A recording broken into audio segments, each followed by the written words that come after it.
A misconception that I don't really like is that people who apologize a lot or are soft spoken or don't raise their voices or, just kind of unproblematic are soft people, or they're weak people because they don't want confrontation or because they, want to avoid confrontation and they just try to de escalate situations when they could show strength or when they could retaliate.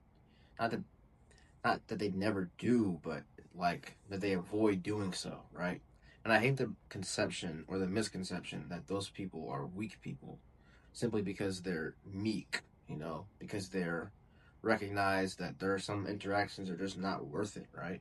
And I hate the fact that people feel like you have to put energy into every little interaction that you go through. Like you really, but you have to, portray this type of, I don't know, this violence in a way, or not necessarily violence, but like this willingness to be able to just do anything or say anything to anyone.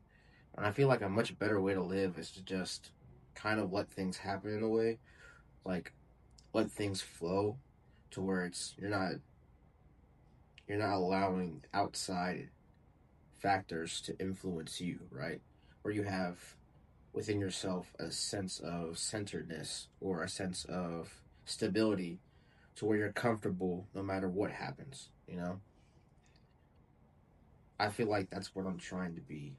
And this isn't me like trying to defend myself, right? It's not like somebody just called me weak or whatever. Like, no.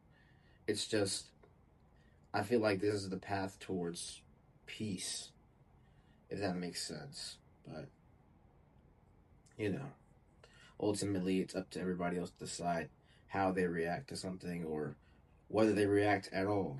But I won't say that there's a wrong way to do things. But I will say that I think it's more beneficial if you have control over your own self and your own emotions, and you don't allow other people to dictate how you feel or how you react to certain things, right?